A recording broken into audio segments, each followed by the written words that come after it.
अच्छा, स्टूडेंट वीजे के लिए तालीमी वजूहात कौन सी हैं, जरा टेक्निकली वो भी ब्रीफ कर जिसकी वजह से रिफ्यूजल होता है। हाँ।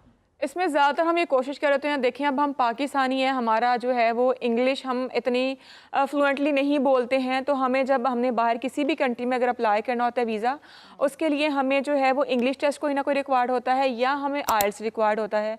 मोस्टली स्टूडेंट्स ये करते हैं कि वो किसी तरह का कोई भी कोर्स या कोई भी टेस्ट नहीं देते हैं। अब वो पढ़ने भी बाहर जाना चाह रहे हैं, लेकिन वो चाह रहे होते हैं हम कोई टेस्ट भी ना दें। अभी बहुत सारे हमारे क्लाइंट इसी बैच के ऐसे थे जो चाह रहे थे कि हमारा वीज़ा भी लग जाए। हमने ना यूनिवर्सिटी में कोई टेस्ट देना इंग्लिश का, ना हम आइल्स क्लियर कर सकते हैं, ना हम इसका ऑल्टरनेट कोई भी जो है वो पीटी का टेस्ट भी हम नहीं दे सकते हैं। तो जिसकी वजह से उसका वीज़ा रिजेक्ट होता है। और बहुत सारी यूनिवर्सिटीज़ जो हैं फिर वो एलिगेशन लगा कर भेजती हैं, एटलीस्ट जो है अगर आप आइल्स क्लियर नहीं कर सकते, पीटी नहीं कर सकते, कोई अपने हमें कॉलेज या यूनिवर्सिटी की तरफ से हमें कोई इंग्लिश कोर्स जो है वो क्लियर करके हमें उसका प्रूफ साथ अटैच कर दें। तो जब भी आपने वीज़ा अप्लाई करना होता है, खासकर आपको चाहिए कि आप आइल्स लाजमी क्लियर करें। आप पूरे 7 बैंड नहीं ले सकते हैं, या 5.0 6.5 तक तो एटलीस्ट उसको गेन कर ही सकते हैं। जाहिर है वीजा ऑफिसर ने वीजा लगाते हुए अल्लड़ बल्लड़ बावेदा तो नहीं सुननी ना। बिल्कुल ऐसी ही बात है। अच्छा मिस फायजा, आप स्टूडेंट्स को वो मुल्क रिकमेंड करती हैं जहाँ पे शर्त ये होती है कि पहले वहाँ पे जाके मकामी ज़बान सीखें? बहुत सारे लोग, मैंने जिस तरह आपको बताया कि पाकिस्तान में जिस तरह हम पाकिस्तान में दोनों ज़ुबानें बोलते हैं, उर्दू भी बोलते हैं, इंग्लिश भी बोलते हैं।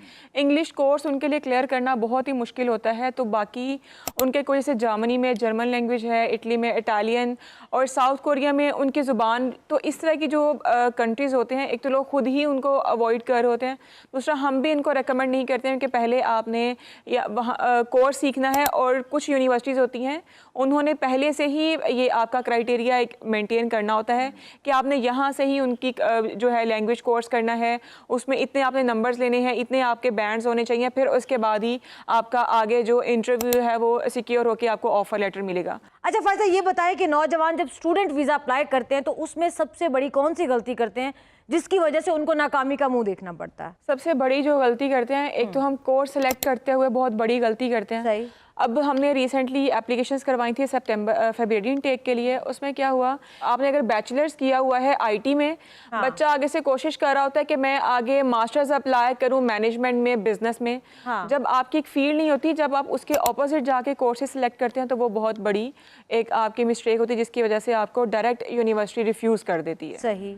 और उससे बड़ी जो हम गलती करते हैं, वो सबसे बड़ी हमारी गलती होती है कि हम जो अपने फंड्स शो करवा रहे होते हैं, उसको हम प्रॉपरली हमने डिटेल से शो नहीं करवाया होता। अगर कि यूनिवर्सिटी जैसे कि जर्मनी है, स्पेन है, ये आपसे ब्लॉक अकाउंट की स्टेटमेंट मांगते हैं।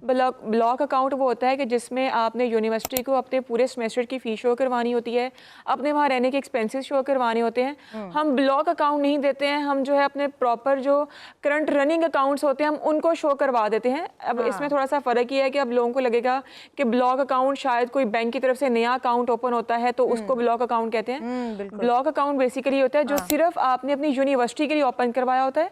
आपने 3 महीने, 4 महीने या 6 महीने का जो भी एक प्रोसेस टाइम है, उतनी देर के लिए आपने उसमें अपने फंड्स डिपॉजिट करवा लिए, वो तब तक आपने यूज नहीं करना जब तक आपको यूनिवर्सिटी की तरफ से कोई रिस्पॉन्स ना आ जाए। पैसे निकलवाने नहीं चाहिए। जी बिल्कुल, आप डिपॉजिट करवा सकते हैं, आप उसको विड्रॉ नहीं कर सकते हैं। तो हम ब्लॉक अकाउंट शो नहीं करवाते हैं, जिसकी वजह से मोस्टली हमारा वीजा रिफ्यूज हो जाता है। अच्छा फायजा, आजकल हमारे पाकिस्तानियों में पॉलिटिकल असाइलम लेने का बड़ा जुनून चढ़ा हुआ है। वो लोग भी पॉलिटिकल असाइलम मांगते हैं जाके, जिनको असाइलम का मतलब भी नहीं पता होता। हाँ बिल्कुल। तो इससे बाकी लोगों की वीजा लेने में प्रॉब्लम्स होती होंगी, तो जरा इसके बारे में बताएं कि ये क्या चक्कर है? असाइलम की वजह से देखिए, असाइलम जो है वो जिनको वाकई में ही किसी चीज़ का कोई ख़तरा है अपने होम कंट्री से, जैसा कि कोई ऐसे होते हैं कि अपना मज़हब चेंज कर लेते हैं वहाँ पे जाके, या उनका मज़हब कुछ पाकिस्तान में होता है, या उनको किसी सियासी जमात की तरफ से कुछ भी होता है, वो वहाँ पे जाके वाकई में ही अपना असाइलम ले सकते हैं। असाइलम लेना आपका राइट है।